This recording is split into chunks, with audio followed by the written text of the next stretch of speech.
Victoria. How do I say it? Is it Victoria? Vic or Victoria? Just not Vicky. Just not Vicky? Why not Vicky? Why not Vicky? When I was at school, everybody called me Vicky and I hated it. Vicky just doesn't feel like it's my name. There it is. You know what I said to you? I'm going to sneeze. So go on. There it is. I don't know. Vicky's just not... It's just not my name. Vic or Victoria. My parents never called me Vicky. Family have never called me... People that are closest to me have never called me Vicky. And I don't know why. It just gives me the ick. All right, okay, yeah. Vicky gives me the icky. I like that. Like if someone called you Rye, you'd be a bit like, oh, do people call you Rye? Do you ever get called that? When I was younger. Because obviously Ryan's a bit more difficult to chop and change, isn't it? So I get abbreviated to Raz. Raz. Yeah. It's like bizarre, that. isn't it? Raz, yeah. It's but, stuck yeah. from younger. Vic or Victoria, just not Vicky. I like it. All right, so why don't you take this opportunity now to tell us who you are and what you do? So I'm Victoria, I am 36, and my business is called Rebirth, which is the accumulation of many other businesses that have come before it. And I help women with their female health, their hormonal health, their womb health, and then their sexuality as well. So that's usually the bit that people want to know the most about. So I help women feel more empowered in themselves, connect more to the divine feminine energy, and just step into areas or step into parts of themselves that they are actively discouraged away from. So things like menstruation, sex, birth, anything that's sort of vagina related. I couldn't think of another way to articulate that. All the things Straight in there. Straight in there, literally. All of the things that women are discouraged away from or made to feel like they need to be scared of or fearful of is actually where the most power is. So that's kind of in a nutshell what I do. So you said, what I found interesting there, you said women. Isn't this actually a two-hole thing where actually men could benefit from this as well? Absolutely, but I think vicariously. So I think there isn't, this is just my opinion, there isn't enough that just solely serves women. And especially from like the lens of sexuality, it's not about you, it's not about the male observer or serving a man, it's just about the woman within herself. So I used to have a lingerie brand called Black Sapphire.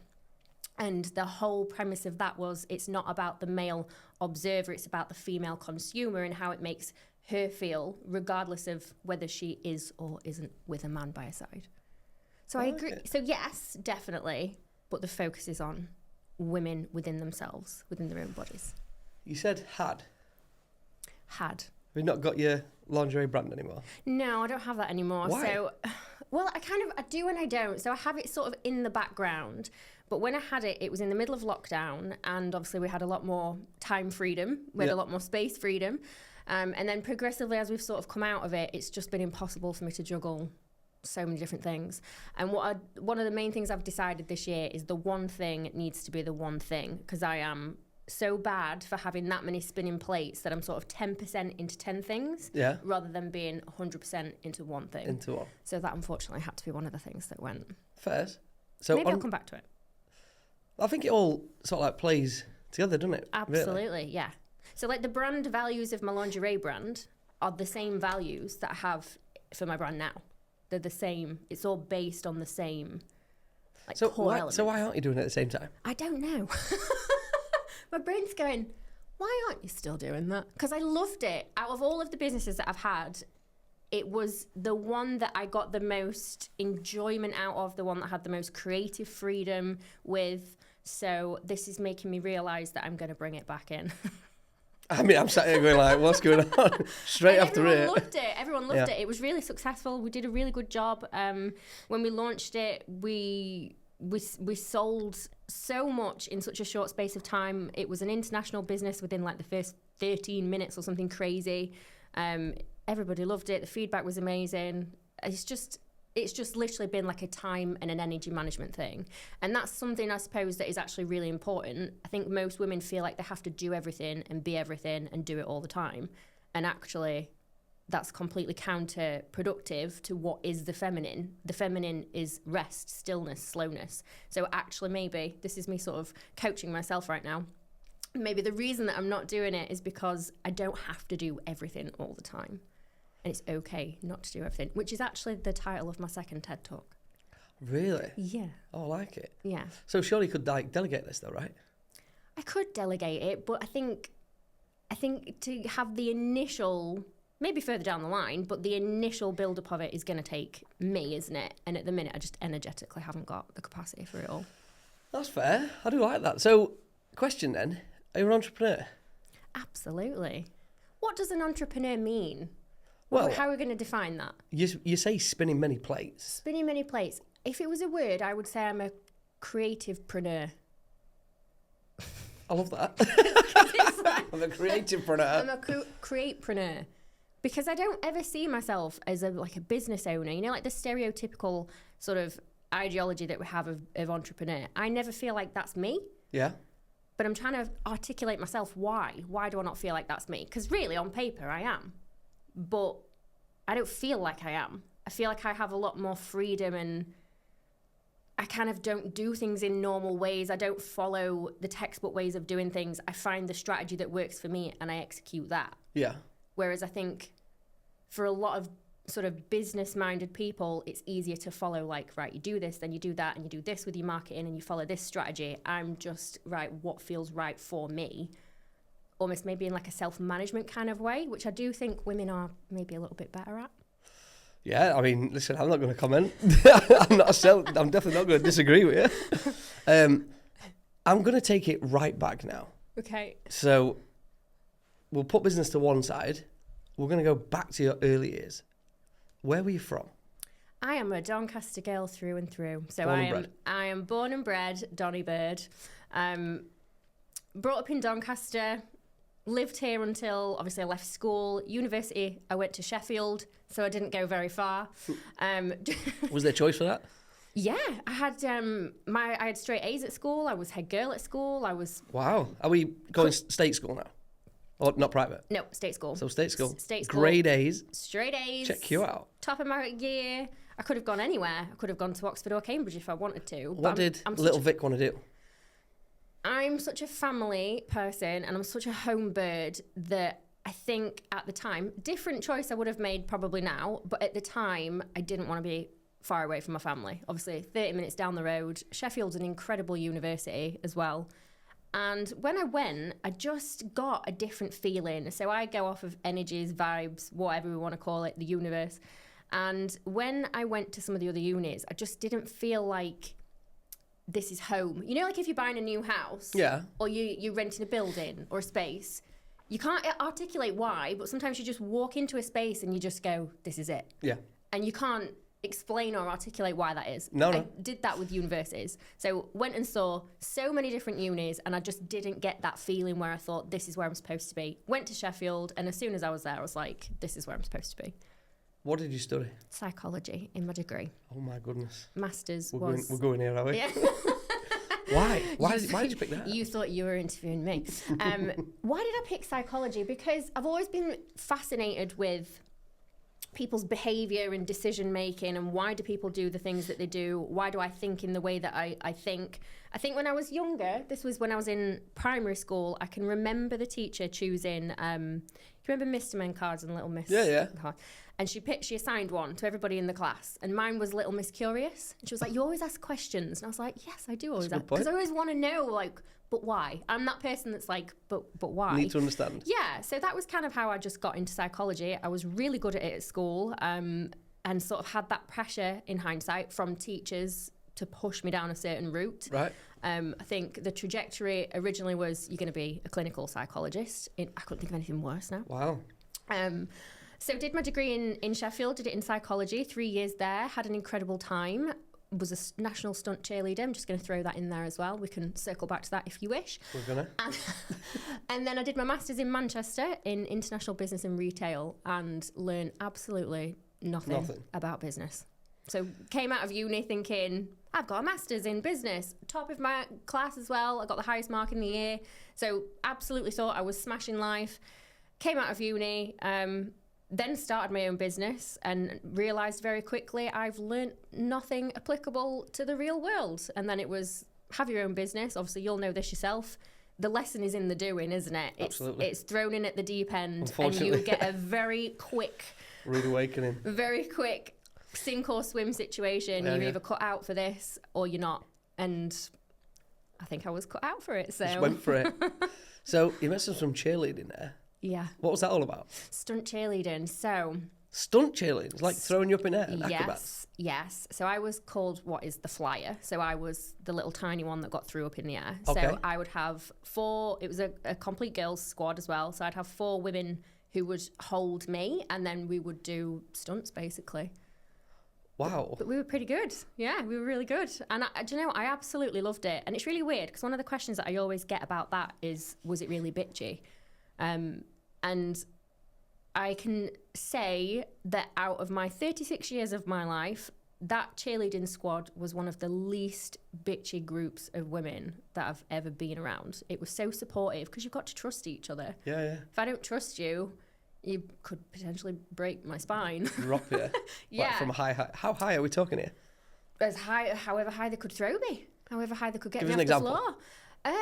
Probably about how tall would we say this room is? So I'd say 10 foot. 10 foot. So let's go with about 15 feet, I reckon. Wow. Yeah, it was high. That's quite. And you were like somersaulting and stuff. Yeah, it's very dangerous. And how old were you here? I was at uni, so I'd have been 19 to 22, something like that.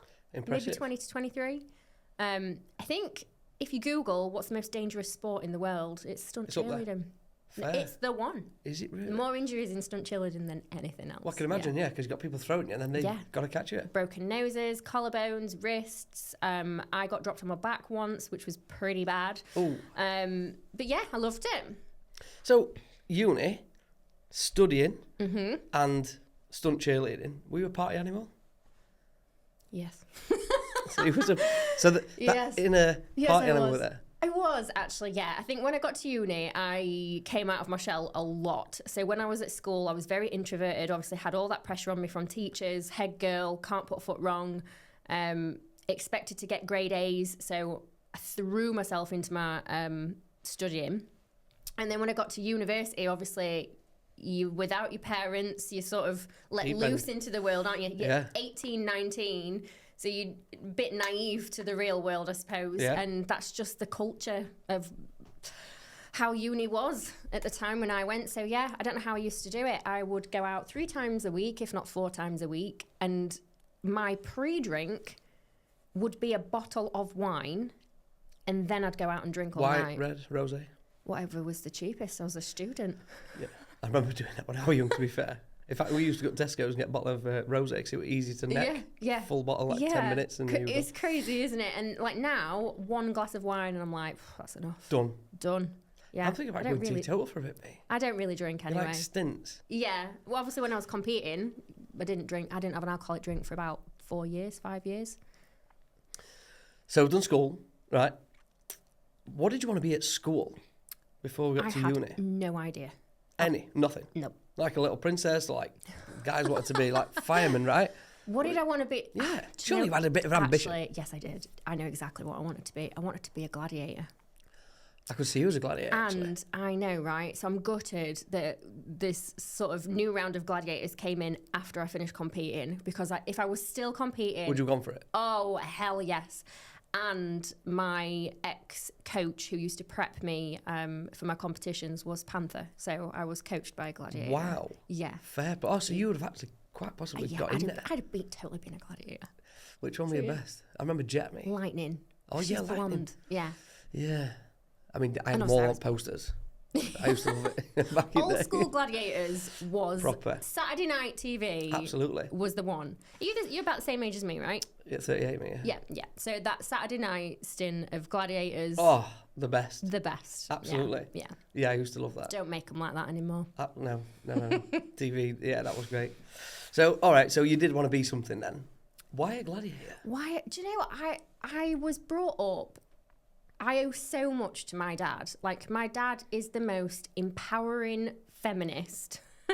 And I think that is why, very much in part, I've gone down the route that I have, because I grew up with a masculine figure that told me I could do anything and you can be anything and don't listen to anybody that tells you anything different. I had that come from and masculine energy. So I I like think, that. so I think that was really, and same for my sister. So I think that was really empowering for us. And then we were just encouraged as little kids to be outside, to be more adventurous, to do things that were probably more aligned with what maybe sons would do. But my dad would take us to ice hockey, take us to basketball, he'd take us to football matches, and I loved every single second of it. So you still like a little girl, or were you a tomboy? I was still a little, I was like a bit of both, because I was also a ballet dancer and I went dancing as well and was really girly in that respect. So I was like a mix of the two. It's quite good bringing up, that, isn't it? Absolutely, yeah. Best of Like I'm both worlds. super grateful to my dad, especially to my parents, which I've probably not really reflected on that much before. You say dad? Yeah. Why not mum? I think because my mum was more passive, maybe, like not in a negative way. Like my mum is my number one fan. Like I'm the same with my mum. I'd be lost without her. But Is your mum queen? Is she the hub of the home? yes, actually, I don't know. They're probably quite equal. My mum and dad are like a comedy sketch. I Right. always feel like they should be on. What's that program where it's watching people watching TV? I forgot what Oh it's yeah, called. Soapbox. Is it Soapbox? Gogglebox? Gogglebox, that's it. Soapbox. My I'm sure my that's like parents a... should totally be on that. Really? They're like a comedy sketch. Okay. But I think they're quite balanced. They've been together since they were Kids. 14, 15. Wow. So they've been together Fair. a really long time. But yeah, that was my upbringing. And then I was brought up by, obviously, two grandmothers, one either side, who were both really powerful, independent, strong, didn't really need anybody kind of women. Yeah, okay. So okay. I think that obviously had a major influence on me as well. And there were just two sisters. You got any brothers? Just one sister. Just one big just sister. two of you then? Just us two, yeah. Okay. And are you the Yeah. baby? Yeah. Okay. Yeah. So, Gladiator, I get that because obviously, from what you're saying with your dad. How did you get into then? You go into that sort of like shift where you've gone to university now and you've picked something absolutely left wing there. That's not normal. Oh, if you think that's left wing, wait till everything else comes Oh, off. I'm sure it'll come out. It's gonna come. I think with everything that I've done, if you're on the outside looking in, it looks like it doesn't make any sense. What did somebody call me the other day? Miss Whiplash. They're like, oh, you're like Miss Whiplash, you. And I was like, what do you mean? And she said, because you're doing this, and then you're doing this, and then you're doing this. And I was like, but to you, it doesn't make any sense. But to me, it ties in beautifully. It's just that I was brought up with freedom and creativity to go, if you want to explore that, go explore it. If you like it, keep doing it. If you don't, do something else. Yeah. And I think we have this narrative, don't we, of you pick one, you go to school, you decide what you want to be, and then you study at uni for that one thing, and then you get a job and you do that one thing, and you do that until you retire. That's just not for me at all. I couldn't think of anything more boring. Very stereotypical, isn't it? Yeah, and I don't know, when you think about it, isn't that weird? Why did we do you that? get the red, when you left school, what's it called, that record of achievement book? Yes, record of achievement. Do you know what? Yeah. I don't think I've seen it since the day it went in loft. My mum's probably kept all of ours. And I remember Everything. every teacher saying to me, you need this. For the rest of your life, you'll need this. I don't think I've ever used it once. Even with my degree and my masters, I could have totally just bullshitted you and told you I've got a master's in chemistry. Are you ever going to, am I ever going to prove that? Or even if you go for a job, does anybody ever ask you, what grade did you get? Like, nobody gives a shit if you got a first or a 2-1 or a 2-2. It's just the box has been ticked that you went to university. Yeah. It's weird, isn't it? It is weird. It is weird. Does it matter? And then when you get into the real world, in my opinion, and this is coming from somebody that got straight A's, like I say, highest mark in my masters, it doesn't mean anything. It's your ability to just function in the modern world. Like there is no measurement for that, is there? That's either you do it or you don't. So what were your drive then? Because from what we're saying now, right, there's clearly an educational drive. Something's inside you going like, I'm just really, really smart. I'm going for it. Why did you pick that degree? With my degree, I think, like I said earlier, which is funny really, because my psychology degree is the thing that has helped me the most in everything that I've done. Because I think if you've got an understanding of human behaviour or like social psychology was always my favourite, understanding how people relate to each other and like dynamics between people is always going to be beneficial. That's the NLPs, right? The neuro distinguishing programming at the brain. So NLP is more of like a combination of your cognitive function and how you use your language, how you relate your thoughts to yourself, like that sort of thing, which is something you would probably do after you've done a psychology degree. Oh, yeah, I had the fortunate experience to listen to a guy, very well known, Wyatt Woodsmall. I think he's actually considered to be one of the most intelligent men on the planet. And he was talking about all this. But it got me thinking, like, when you're at school doing your sort of like education, that kind of subject should be in there. Absolutely, yeah. It's such a fundamental skill to, know how you need to communicate with someone, because that's the foundations for the rest of your life. If you've got a conflict, be it in business, personal life, whatever, you can actually probably dilute that. Like life skills. Absolutely. Yeah, for me, it's a big one. Yeah. But even things like why we're not taught finances or how to do a tax return, or this is how you apply for a mortgage, or, just stuff that you actually really need. Have you ever used trigonometry since you've left school? No, the only thing we've done, obviously from construction side, is obviously 3, 4, 5 pi. Doing that, building a house, right? Yeah. But that's it. But even now, they've got time. They'll set the templates up for you because they've got time. Rather than actually being taught things that you really do need. Yeah, it really is bizarre. It really is bizarre. Right, all right. So you've gone, somehow you've picked that subject at uni, you've done that. What's what's Vic like at this point? So you're motivated by that degree, but your personal side, are you a bit like flamboyant? Super. At university, same. I was up until, yes, I did come out of my shell, but I would say up until I left university and I got on the gym floor and had to just adapt and be a bit more out of my shell. I was still really introverted at uni the whole way through. Quite quiet. Really shy? Mm-hmm. Really quiet. Really? Am I hearing this right? Okay. Yeah. If you'd asked me to speak in public, I'd have died. Like, I would have been like, absolutely not. Well, you do. You speak on stage, and I love right? it. Yeah, it's so me in my element now. What were your turning point? I think just life experience and exposure to hard situations that just force you to toughen up.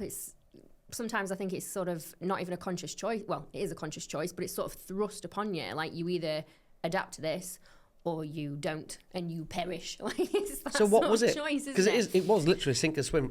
So what was it? So I've always loved performing. Obviously, I get that from dancing. Yeah. So I've always been on stage, but I think dancing is a little bit different because you're almost in like an alter ego. So I always found that quite easy to sort of go into an alter ego. And then when I came out of university, obviously did my master's and decided I was going to be a personal trainer, as you do. And that forced me... We're going to come back to this.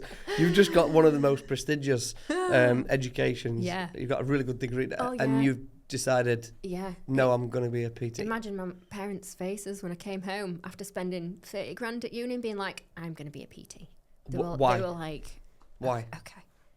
Why did I want to be a PT? So when I did my master's, which I did love, but at the time, I was going through some really hard stuff. I was in and out of a gynae oncology ward every week for 2 years. Last year of my degree, whole way through my master's, I had a weird condition that nobody seemed to be able to diagnose.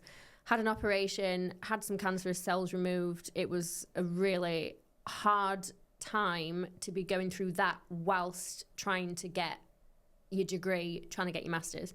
So whilst you're still dancing and getting flipped in air and doing stuff. cheerleading and everything else to go with it. So it was a lot. So just quickly, who did you have support around you there? Was it family, friends, Family, boyfriend? friends, ex-boyfriend who was amazing, which it was such a difficult thing for two young people to go through together, but he was great. How old were you at this time?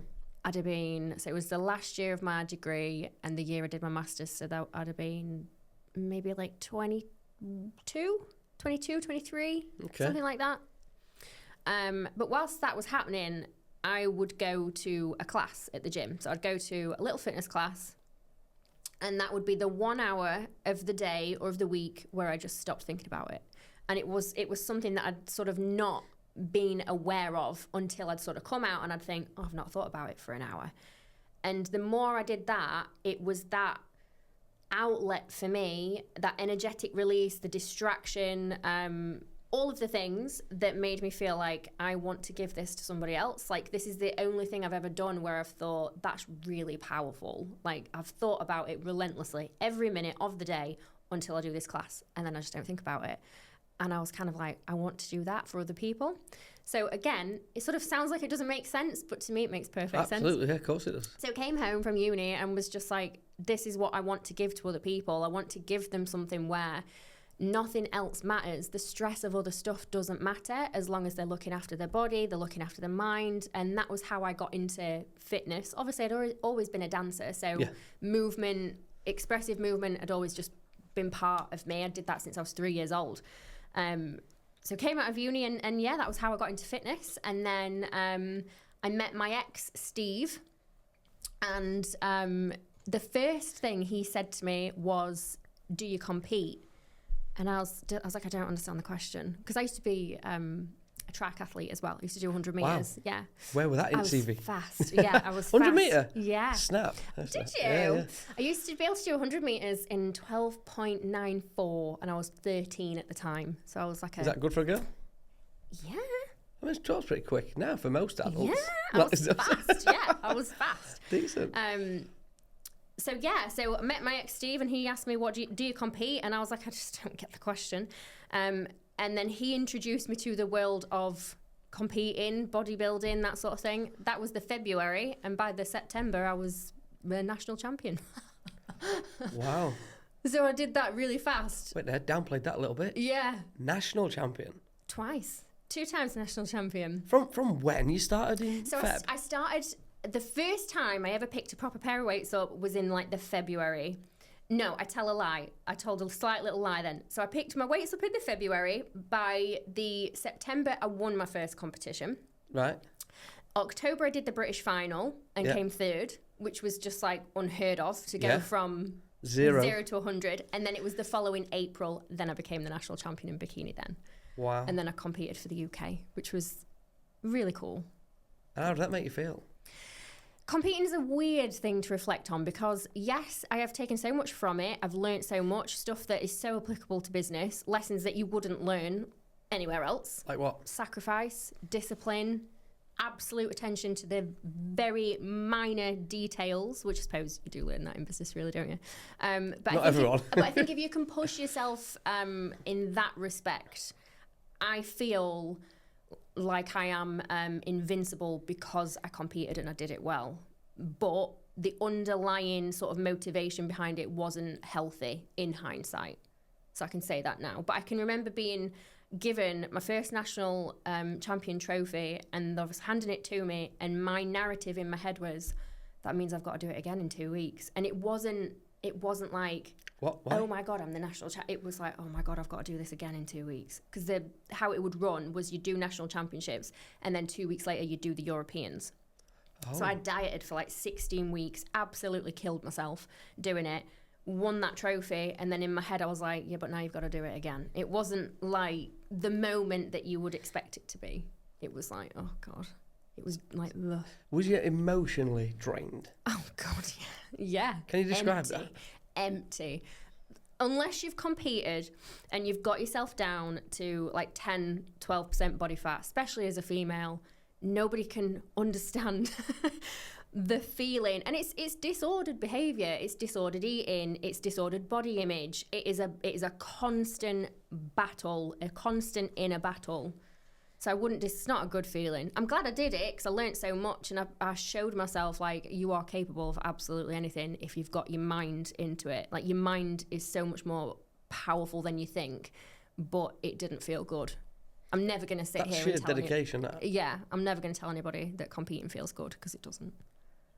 I'm actually quite mind blown. So you were doing all this. At what point did you get all clear? Yeah, I did. It was a weird one. So this is something I've never shared this before, but I feel like it's actually a really powerful part of why I do what I do now as well. So when I was doing that last year of my degree, doing that year of my master's, I was with my ex, Matthew, and I loved him like the deepest love. Like he should have been the man that I spent the rest of my life with. Why wasn't he? I'm going to tell you. It's coming. It's coming. Get your popcorn. So for whatever reason, I still don't know now, absolute mystery, but whenever we would have sex, I'd be in the worst pain. I'd be sick, I'd pass out, it was horrific. And that was actually why I ended up going to the hospital, because it was like, this is not normal, this is not right. And had 1,000 tests and nobody could tell me why. I'd never had it before. It just sort of came out of nowhere. And I had that the entire time that me and Matthew were together. And then in the same place where the pain was is where the abnormal cells were. So I had them removed. So obviously at the time was thinking, oh, that's why. Because it just got left. And it was actually my mum that said, you need to test her for like abnormal smells. Smells, okay. We just took it up a notch now. That was new. Abnormal cells. I didn't see that coming. Just thought I'd bring some light Just to for the clarity, story. we're not smelling cells. Abnormal cells. So they tested me for that, and obviously they were there. So I had them removed, but the problem persisted. It was still there, and I was like this medical mystery. I was in and out of hospital every single week, and nobody could tell me what's causing it, why it's there, literally nothing. And Wow. it was so stressful, the not knowing or the uncertainty. I think when you've got answers, you can proactively do something about it, or you can have the acceptance that there's nothing that you can do. But the not knowing was just debilitating. Anyway. And are you PT at this time? So this is now your money spinner? No. So this is when I'm still at uni, last year of uni, and the year I did my master's. And then we broke up just because it was just too much. It was just too much strain. It was too much. It was just really hard for us both for lots of different reasons. Yeah. So me and Matthew split up, and then I eventually met my partner after that, who was called John, and the problem just totally disappeared, and I've never had it since. So it was just like a weird... Any inkling as to why that were? Absolutely none. So from obviously my understanding now, and it's a huge part of why I do what I do now, because I know what those feelings are like. I know what it feels like to be completely disempowered. I know what it feels like to have your sexuality completely taken away from you and nobody can tell you why. Like, I know how that feels. But from the understanding that I have now, you just sometimes get two people that are just not compatible, and your body just manifests it in whatever way it's going to manifest it. And that just, unfortunately, was what happened with us. Why did I tell you that story? What was that tied to? You asked me a question and I've forgotten. Where did that come from? I can't remember. No, because you're on with PT, weren't you? I was on with PT, and there was a reason I told you that story, but I forgot. Yeah, because you were competing. We'll come back to that. It was quite interesting, though. That. Yeah, that's something that I haven't really shared that before, but I think it's actually now a really powerful part of what I'm doing. And sometimes I think we all have this, don't we? We have a bit of imposter syndrome of, oh, do I have the right to talk about that? Or why are people going to come to me for help to solve this problem? But I feel like it's not just from an academic point of view. I've studied everything so deeply, but it's from an empathic lived experience. Like, I've had so many different health issues, especially from like a gynae perspective. And I feel like actually there's nobody better than me to sit with somebody else going through something like this and say, I know how you feel, and this is how we're going to tackle this problem together. It sounds like you're a bit of a guinea pig. With the hospital. Yeah, unknowingly. Yeah, they just had no idea why. They just couldn't tell me. Did he ever get to the bottom of it? No. So you literally switched partners and then that was it? And then had to go back and literally just said to them, it's completely disappeared. So that was 2011. So we're like, what, nearly 13, 14 years later now, and it's just never returned. And nobody can tell me why. But I think your body is so clever, and it will have had its own reason. It will have done that for a reason. Whatever that reason was, it was... But you said you were so madly, deeply in love. I was, yeah. I was devastated. How did you get over? Have you spoken to him since? No, we've not spoken since. I think he's married with 2 kids now. He's like my one that I have Slipped to just... Away. Yeah, just have to let him go. Often think of him? The one that got away? Yeah, I do. I think because we had everything else in our relationship was just it was perfect. We were best mates. We made each other laugh. We were super, super close. We had like so much attraction there. We literally ticked every single box. And I think that's why it was so hard for us both, because it was something that was kind of like outside of our control. But for whatever reason, like I'm a big believer in the reason will be the reason. And even if it's not apparent, I just have to trust that that's what it is. Yeah. Because otherwise, I think I could have easily just, like talking 13, 14 years, I could easily still be feeding it my energy or questioning, but why, or what if, and that's just not helpful for anybody, is it? So I think sometimes you have to just let yourself surrender into it is what it is. And a trait of the feminine is that you don't need to know. You don't need to know everything. I don't think you can know everything, can you? And obviously you're evidently proof of that. Yeah. Which is quite interesting. So you've gone through a bit of trauma there. Have you ever got over that split with him? Yes, I think because between then and now, that was nothing compared to some of the other stuff I've had to go through. Like the depth of other experiences I've had, obviously everything's relative at the time, but I feel like I am so resilient. I feel like I could get over anything, if I'm honest. I feel like I'm tough. So you've gone like, I mean, this is before you've gone career, this. Yeah. You've gone through some real tough life tests. This is before I've even left university. Not many people will experience that kind of, like, I don't want to say trauma, but like, but it is trauma, that's a life isn't it? test, isn't it? Yeah. You know, that's deep, that. So you've took that and you've now built up some sort of like inner strength, which is, you know, it's phenomenal, really, when you think about it. And unique. Not many people do have that experience, especially obviously relating back into business. So now you PT, that's earning you money. Where do we go from there? So the reason we brought Matthew up was because why did I get into PTing? So that was the reason. I got into PTing because the exercise and that sort of outlet was just my complete release. So I got into PTing, and I'm be completely honest, I have never struggled in business to make money because I've always had things on my side. So what I mean by that is when I started PTing, it wasn't a very common thing for a female to do. I think it's very different now. But when I first started, I was the only female on the gym floor. It was me and 10 male PTs. So I started PTing, and just because I was female, I obviously then attracted females to come and train with me, because it was like, oh, finally we've got a female PT. I want to train with you. Yeah. So I started PTing. The first week I'd got a full diary. Like I was literally 0 full straight away.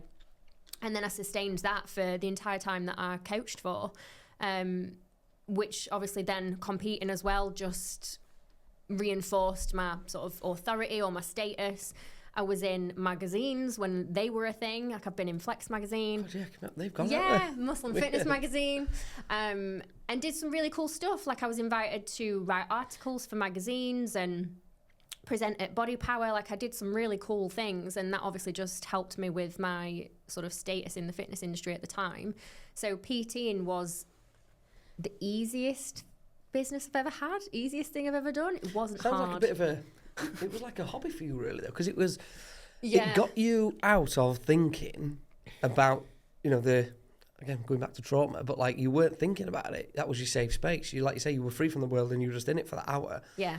Was that the same feeling then? Because like you must have been at gym for like, what, 8-10 hours a day maybe? Oh God, I was there I'd get to the gym at 6 a.m. and I'd not leave till like 8-9 at night. It was everything. It was my whole life. Like there was nothing So what else. happened outside at gym? Nothing. Home, bed, nothing. Yeah. chill. Train, eat, repeat. And I did that. Wow. For 5 years. 5 years? So I competed from 2013 to 2017. So you were working on your personal journey, which clearly that was, you know, having a big impact. And obviously then the PT was obviously funding you getting through that journey. Yeah. So you've had a lot of success now, right? Was this just self-employed or was it a business? Just self-employed. Self-employed, okay. Yeah. So how have we gone from PT? Where did we go next? How did we get... So chapter 20. So I worked in a gym that was horrendous. So long story short, I moved to Manchester with my ex-partner. I was supposed to do a PhD. So the title of my PhD... Where's this come from? The title of my PhD was Post-Psychological Factors for Professional Athletes. So in a nutshell, how do people adapt to normal life when they've come out of professional elite sport? Yeah. And that's what I was going to do my PhD in. But I moved to Manchester. It didn't work out with me and my ex. And I was just like, I need to go home. I don't know what I want to do. I don't regret anything, but I regret not sort of doing my PhD. I could still do it now. So I don't really think like, oh, I regret not doing that, because it's still an option. Yeah. But I wish I had done my PhD. Anyway. Why? Because I love research. I love to study. I'm Little Miss Curious. I like to learn. I like to be immersed in like new theory and what sort of the new ways of looking at things. So that's why I wish I'd done my PhD. But like I say, you can do your PhD. I could do it now. I could do it in 10 years. I can do it in 20 years. So then I moved away from Manchester, came back to Doncaster, and was working in a not very nice gym with not very nice people. And they just made my life hell for about 5 years. I was sexually harassed every day, and was just really treated not very well at all. Anyway, that kind of got to like a breaking point, and I was like, what am I going to do? Because this cannot be, it can't be my life. It can't be my existence. I was 30 at this point. So it was like, right, you're 30 years old. You're working in such a toxic environment. Like this is not what life's all about. Yeah. So I decided I was going to be a yoga teacher. So 3 days later, I flew to Croatia, little island off the coast of Croatia. And that's when I did my yoga teacher training. Wow. And that for me is my turning point. Like everything else I feel like sort of built up to that.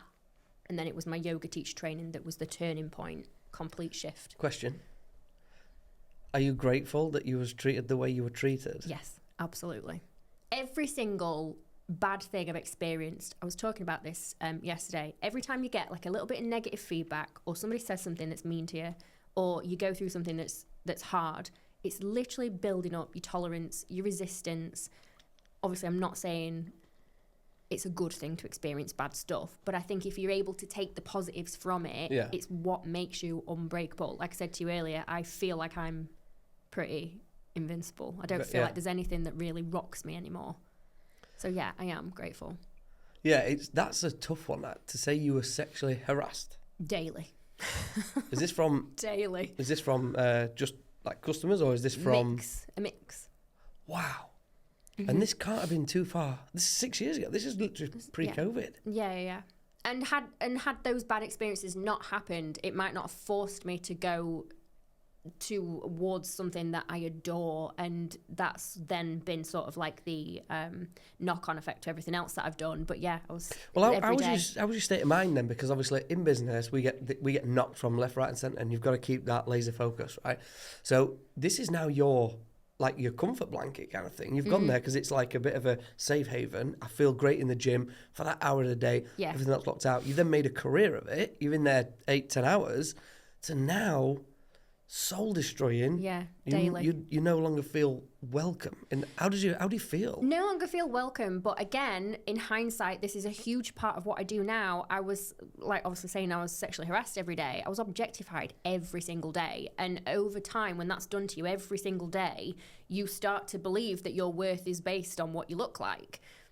And it was almost like I'd forgotten that I'm really intelligent and really smart, and I've got all these other attributes and qualities, and it was what I looked like that became the measure of my self-worth. And it was just it was every single day, and it wasn't very nice at all. But yeah, like I say, I'm kind of glad in a weird way now, because it's made me use my voice more. It's made me stand up more for women's rights. It's probably why I did my TED Talk on the divine feminine. Like, it's led to so many different things because I've actively chosen for it to do that rather than sort of bury me. Fair play to you for that, because that must have been tough. Yeah, it was really. It wasn't nice at all. Who did you have support around you at that time?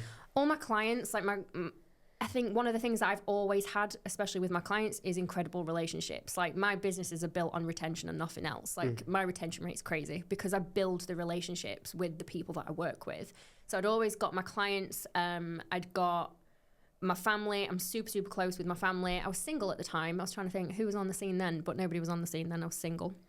That was tough. So that was hard. It probably, I think depending on the person, it might have been a little bit easier, but not necessarily, but yeah. All right, let's move past that crazy stage.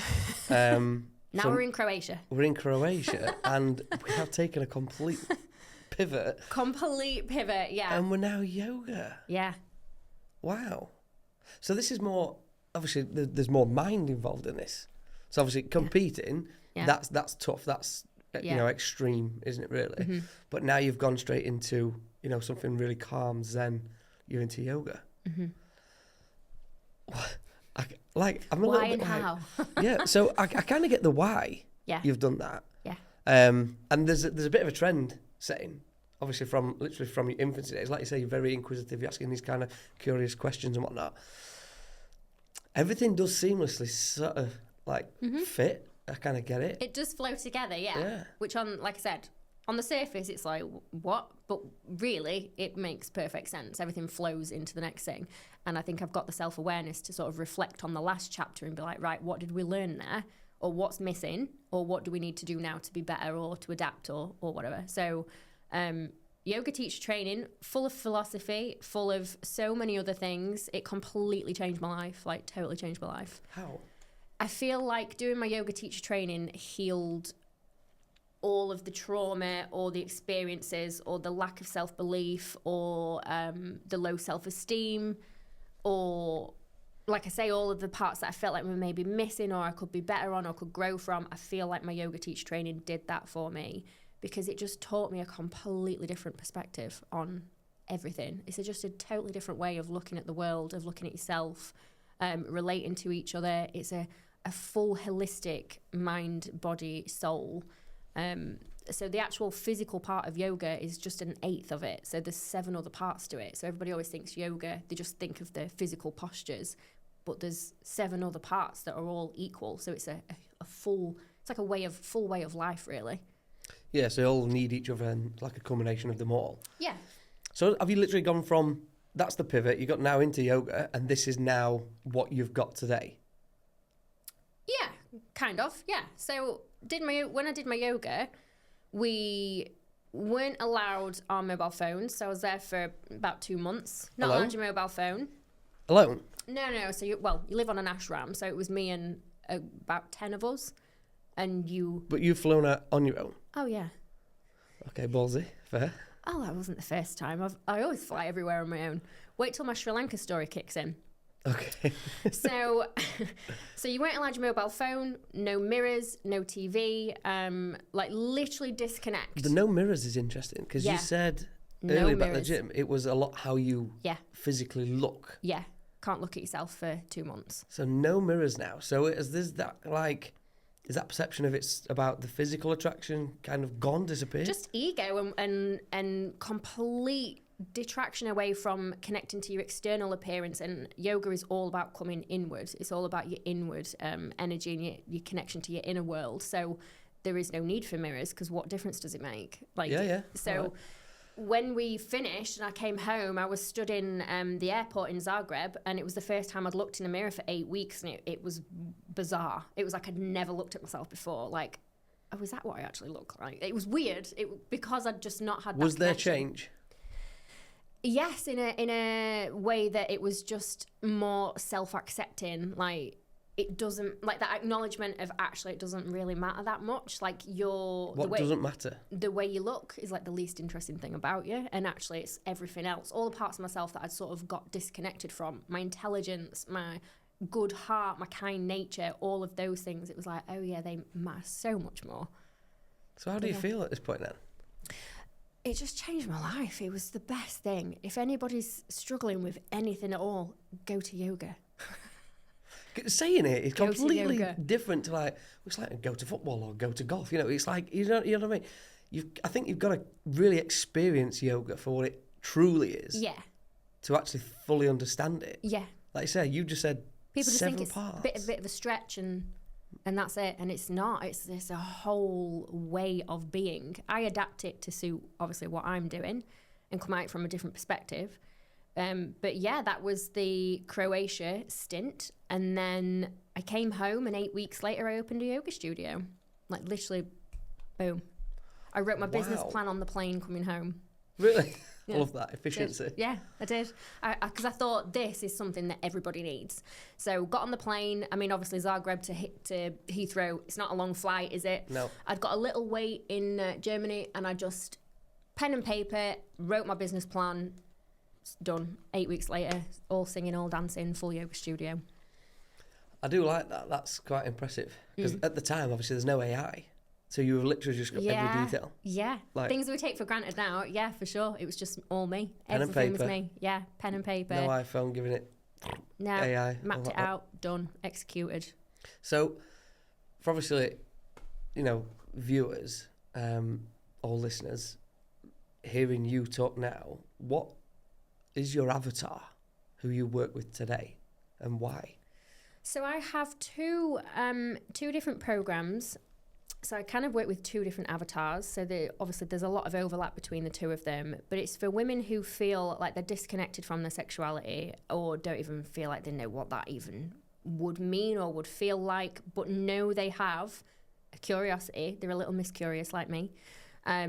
Curious in what? They do want to know what it is or understand it or What is? what their sexuality is, like what that side of. So to me, it's what you call your dark feminine. So they have like a curiosity around, but what is that? What does it mean? Or give us an example, because to you that's quite easy to say. But if you was to say that to say just any kind of. So your dark feminine side is your assertive side. She's the side of you that puts the boundaries in place and doesn't give a shit whether it's okay for somebody else or not. It's the side of you that takes risks. It's the side of you that pulls a business out in 8 weeks. It's the assertive, it's a really powerful part of who you are as a female. But it's also very much linked to your perception of your availability to things like pleasure or to joy or to desire. It's about being within your body as the, like we were saying earlier, it's not about the external, it's about you internally coming into your own energy. That's sort of like more, it's like the wild woman energy. Honest answer now. How many people do you really think are fully aware of themselves? Probably not many, really. That's a shame, isn't it? But I think that comes with experience. And I think sometimes I'm incredibly lucky that I've had the experiences thrown at me that I have, because it's forced me to be self-aware. Whereas I think if you're kind of just having a chilled, happy life, you probably don't have the awareness to think, this is really easy. So I'm jumping over it into the business side. If someone was to come to you and, engage with you through business, they're going to come in as, very typical normal person, completely unaware of whatever's going on here. What are they leaving with? So I think a lot of women are becoming a lot more aware of what is available to them. So I don't think everybody's sort of like unaware, if that makes sense. I think that there's a lot of women that they know that they want to have more sex with their partners. They know that they want to feel more confident in their bodies. They know that that's there, but they just don't know how or why. Or why, like, how do you go about that? It's not something that anyone teaches you, is it? So the women that come through that program leave feeling, how did I explain it yesterday? Like a juicy little goddess. Fair. Great description there. But that kind of articulates it. It leaves women feeling empowered in their own bodies, not feeling insecure or like they have to change themselves to be worthy of experiencing something. There's no condition on female sexuality or female pleasure. That doesn't have a condition on it, but obviously we're just fed an ideal of this is what an attractive body looks like. Yeah. So it leaves women feeling like they know who they are and what they want, and it's something that infiltrates into every single part of your life. It's that, like I said earlier, it's that assertiveness to pull a business out or to go after what you want or to speak your mind or be that woman that is difficult and bossy. Like, it's that kind of energy. That's avatar number 1. And then over here we have avatar number 2, which is women that are struggling in a more tangible way with the hormones, with the menstrual cycles, with the fertility. And then obviously the outcome of that is hormonal balance, babies if they want them, and feeling connected to their cycles. It's quite a powerful business, isn't it, when you think about it? I love it. it's everything. I'm gonna say, isn't this like, this is not like a 9 to 5 thing? This is like a 365. Yeah, and I think because I love my job so much and I love the business that I've created, I'm obsessed with it.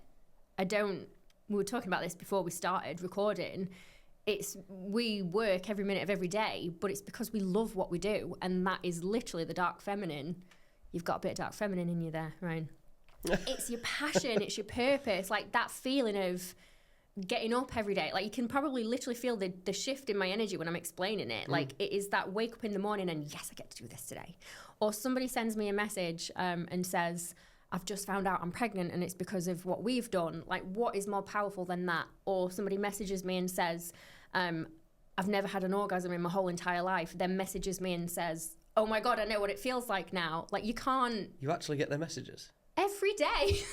This is my daily life. Wow. Yeah. How does that make you feel? I love it. I absolutely love it. And it's very healing for me because going back to what we were talking about with my ex Matthew, it's very healing for that version of myself of thinking that was totally taken away from me at that time.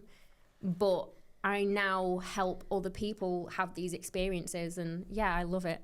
There's no better. I've not had anything that I've done or achieved where I've felt like there's a better feeling.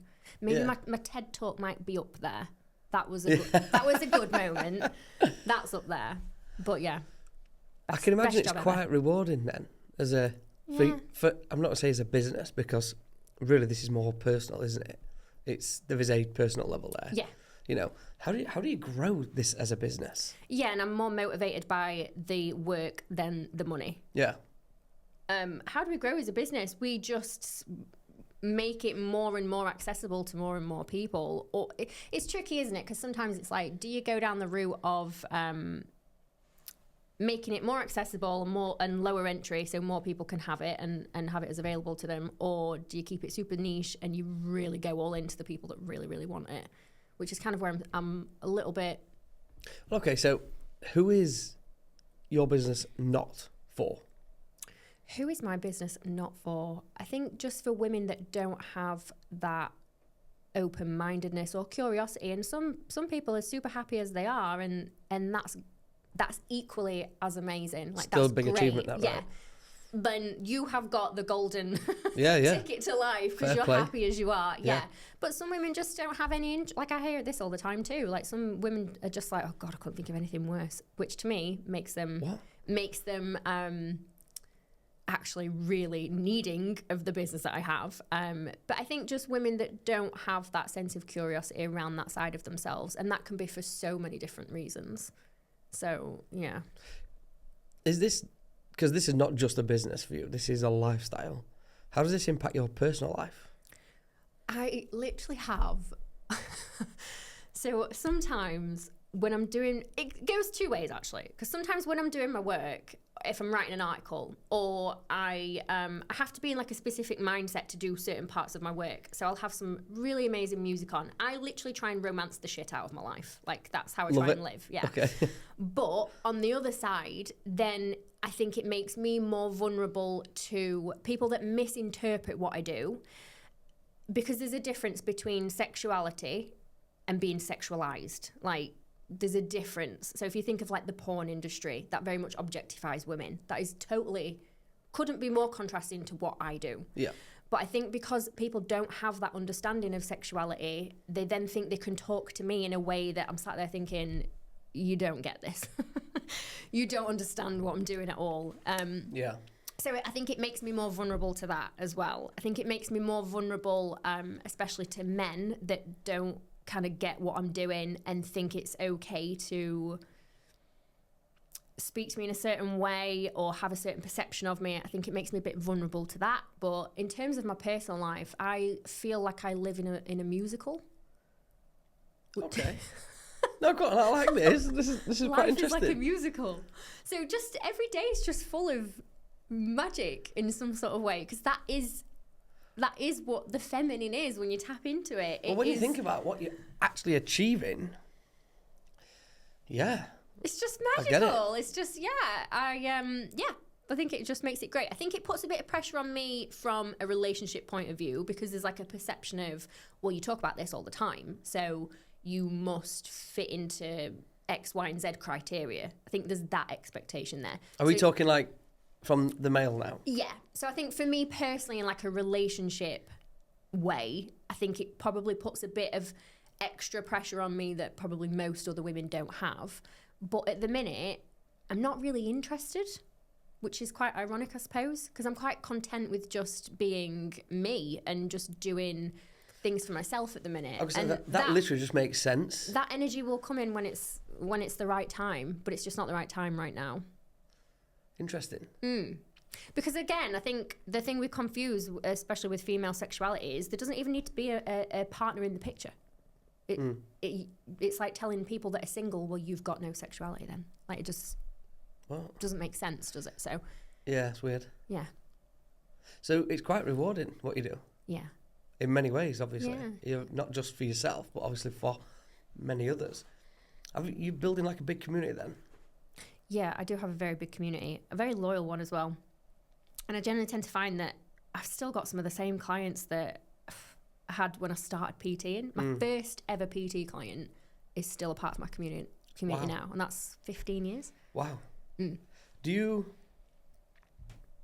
give us a bit of a nudge? How do you still like provide, not necessarily PT, but do you still incorporate all of everything that you've done and learned within your business today?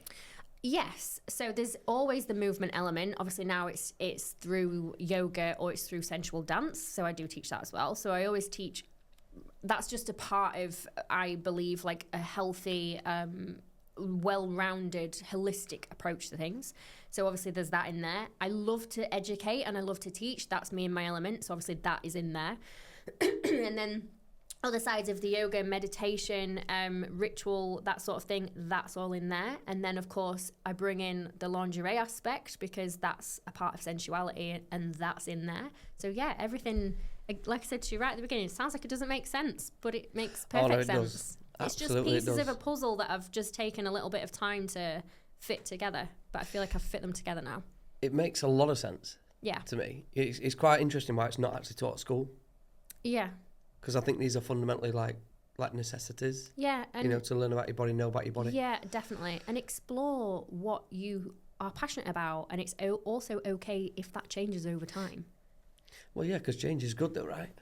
It is to me and you, but not to most people. I think change is terrifying, isn't it? What do you think to age? It's a privilege to age. I think as a female, it's like, you can't age. But actually, it's a privilege to age. So in the summer this year, there was somebody that I was close with at school, somebody that I went to school with. He was the same age as me, and he passed away, and nobody knows why. Like, nobody still has the answer to what happened. And when I was at his funeral, I was stood there thinking, like, up until that point, I'd been like, oh, you're 36, you're nearly 37, like, questioning, oh, no, I'm getting older. But then when I was stood at Sean's funeral, it was like, you are so young. You are so young and you've got so much to experience. And like, age is a privilege, I feel. Wisdom comes with wisdom. And yeah, I think as a female, we get a bit of a different experience because obviously we do have parts of our physiology that is on a timer. So I think maybe that for like the difference between me and you, I'm 36, I'm nearly 37. From a fertility perspective, it's like, oh, you're running out of time. And I think that makes you feel older than you are. Whereas I think for you, I'm obviously not saying it's any easier for men, but it's just a different lens, isn't it? Like a different experience. Yeah, I mean, I wanted to get my family early. Yeah. So obviously you're aging together, if that makes sense. Mm-hmm.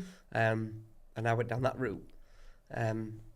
What about yourself? Obviously, kids, family. What does that look like for you? Have you got an ideal fairy tale vision of all this? Not really. I've had 5 miscarriages, so it's not something. It's something that I've had to come to terms with. That if it happens, then great, and if it doesn't happen, I'm also going to be like just fine. And like the question that I get as a 36, nearly 37-year-old woman is, so when are you going to have kids? And it's like, you don't actually know what my background is, or you don't know what the circumstances are, or the question might be, well, do you want to have kids? And I'm a little bit like...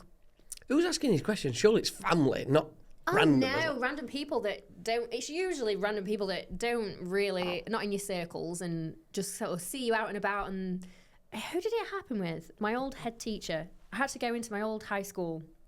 What high school did you go to? Hall Cross. Oh, did you? Okay. To deliver, I was going to deliver a TED presentation to the sixth formers. Anyway, so I went in, saw my old head teacher, same person that was there when I was there, and he said to me, "Do you not fancy having kids?" And I was looking at him like, okay. And I just thought, this is a teaching moment. And I thought, this is a teaching moment. And I just said, no, because I've had 5 miscarriages. And I could see he was like, Shit. And I thought, maybe you need to think about your question. Like, and that assumption for women is, so when are you going to have them? I might not even want them. Like, I love my life. I absolutely love I'm obsessed with my magical life. Yeah. And right now, that would completely disrupt that. So it wouldn't be something right now that would fit or... and I actually feel like it would be quite selfish on my part to bring somebody into a world where at the minute, it's going to be really difficult for me to adapt. That's not to say in 6 months, a year, that might completely change. Yeah, yeah. So what I wanted to do next year was freeze my eggs. I'm going to...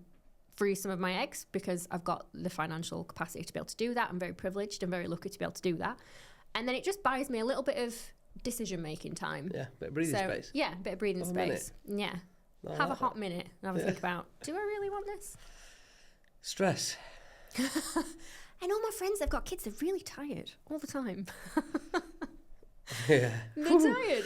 And like, I've got my 2 little dogs and I'm obsessed with them. And I'm just really content. I'm saying we're really content. Like, I speak on their behalf. They're obviously bouncing around. Yeah. So yeah, just content in a minute. Let's talk about stress. So, in business, we have very difficult situations at times. Every day. Yeah, Fires every putting day. out every day. Absolutely. And it's relentless. Yeah. You know, you can be just putting one out and then 4 more up here. Yeah. And you've got to jump on them all at the same time. Is what you do, you know, a necessity? And should it be something that runs side by side with business owners? More women? Yes, definitely. Because I think... Can't wait for this one. A woman that's had an orgasm this morning is not stressed. Or she's not as stressed. What about a woman who don't want an orgasm? It's the last thing that she needs right now. It's probably the main thing that she needs right now. Yeah, because like I said to you earlier, it's not just the obvious ways. It's the ways that it infiltrates other parts of your life. Like your sexual energy in your what we call your sacral chakra. Mm-hmm. So within that area is also your power of your creativity. It's also your sense of security, your sense of stability. So I was reading a study the other day that was saying that women that have their own financial security are significantly more likely to be in tune with their sense of sexuality because it's the same sort of energy. Yeah. So I think with what I do, it infiltrates parts of your life that you wouldn't even think that it would infiltrate. Your ability to create new ideas, to think in different strategic... An orgasm? Not just an orgasm, but being connected to that energy, that part of yourself, being connected to your dark feminine energy. So not like, have an orgasm, here's a new business, kind of not how it works. Yeah. But you're tapping into the same energy. You're tapping into that expressive, empowered, powerful, assertive energy. So should this be daily for women? What's this? What do you mean by... Well, the energy. Yeah. So how would a woman provide this energy daily? So... Or is literally what you do? Yeah. Come see me. Yeah. Wow. That's what I do. And like some of the sort of practicals or exercises that I give to people, at first they're like, what has this got to do with sexuality? And I'm like, tell me in 6 weeks' time, we'll have this conversation again and you can tell me, did it make a difference? So it might be things like learning how to almost like date yourself. Yeah. Treating yourself to something just because you want it. It might be telling somebody, I couldn't think of another example, so forgive me for swearing, but telling somebody to fuck off just because they've pushed a boundary. Yeah. Completely unrelated in a totally different domain or environment, but it's the same energy. So it's the same assertion, it's the same boundary setting, it's the same communication of what you need. Like it's all sourced from the same energy. So yeah, I think what I do makes better business owners. It does actually sound like it's a bit of a necessity in a woman's life. Yeah. Like, when you said to me, reasons. who is this not for? My brain was like, I don't want to be that cliche that goes, this is for all women, because that's just not the case, is it? But I genuinely believe it is for all women in an inclusive sense. Yeah. Yeah. That makes sense. It really does, actually. All right, so I've got a bit of a different kind of question on it. So excited. Well, it's more, we've done, and we like ever so slightly touched on this before we got into it. You've kind of like, you're curious, you study, you pivot, and then you act. And I think that's quite obvious now. You've done that throughout your life, obviously with your career. You know, even from being a little girl doing it and replicating that through. Nutrition. Where does this come into all this? Nutrition, Or does it come into it? Nutrition is how we feed ourselves, isn't it? Our entire bodies are made up of whatever is coming in. So does this have any significant impact on what you do now? Yeah, absolutely. Especially when you're working with someone from like a fertility perspective or a hormonal health perspective, menstrual health perspective. Like your nutrition's everything. That's the foundation. So in my so one program is called Deliciously Dark. That's my dark feminine energy, and then everything else is my divine program. So in my divine program, the D is for discovery, and in the discovery, it's literally the first thing: nutrition. First and foremost, it's like the building blocks of everything. You literally else. have the one-stop shop approach. I know, For right? women, really. Come see me. Yeah, literally everything. Well, where do people see you? Where do people find you? So predominantly on Instagram. I'm actually having my websites being reconstructed as we speak. Oh, love it. That's on my part of my to-do list for today, which is really exciting because it's a fresh canvas, sort of starting again. But like a relaunch, rebrand launch? Yeah. So I'm actually off at the minute. I'm having a little bit of a break over Christmas, and just to recalibrate and really get all my chess pieces in place so that when March comes around, so spring equinox, new beginnings, potential, maiden part of the year, that's when everything is back live. So that's when the next intake of my Deliciously Dark program is. But mainly on Instagram. I'm an Instagram gal. Go on then, just give us the @ so that people can... Rebirth with Victoria. I think we'll get one of the team to make sure that's in the bottom there, because I ain't going to spell that. That's not going to happen. All right, well, look, I think we've pretty much nailed, like, from the early stages right the way through to what does the end look like? And I feel weird asking that now and listening to your journey. Do you know what? The end, who knows? Like somebody said to me a couple of weeks ago, does it bother you when people copy you? And I laughed because I was like, even I don't know what I'm going to do next. Fair. There's no point copying me because even I don't know. Something could come along, something could inspire me, something could happen and experience, and I sat with you in a year's time and we're both laughing about, can you remember when we did that podcast and you were talking about this is what you're doing? But I think that's because I'm open to that. I'm not sort of dead set on one thing and that's it forever. I'm open to things might come along and change the trajectory of what I'm doing. But I think for me, the end looks like my present. My present is very much just enjoy what you're doing right now. So I think that is what the end looks like for me. I'm not the sort of person that has a 5-year plan or where do you see yourself in 5 years? I think you've asked me that before and I was like, I don't know, right? I really don't know. Absolutely, I did. You did, didn't you? And I was just looking at you like, what? Don't know where I'm going to be in 5 weeks, let alone 5 years. Because that just doesn't work for me. Like when you asked me earlier about, am I an entrepreneur? And I said, I am, but I think I do things in maybe obscure ways. I don't have a really like sort of solid plan. Sometimes I wish I did because it would make life a little bit easier, but who knows? But I think the things that I focus on, the ending for me feels like what my present feels like now. Yeah, I thought that was going to be the answer, which I didn't. Obviously, I wanted to ask the question, but I kind of felt that I knew what the answer was going to be. Like, this not she really doesn't about... know. I don't think it's about that you don't know. I think that you're just more like fluid, free. Well, you're living in the here and now, and that's ultimately what matters. Yeah. I think that's quite powerful. Yeah. Because nobody does. This moment is it. This is life right now, the present moment. Gone deep there, haven't we? Well, fair enough. I think on that note, we'll leave it there today. Thank you Quite for having me. inspiring, that. That's chapter 1. I know. In a year's time, we'll be saying, right, what happened? Chapter You just 2. literally went left. Yeah, yeah. No, well, thanks for coming on. Appreciate No, thank you for having me. going a bit deep with us there. No, I enjoyed that. Thank you.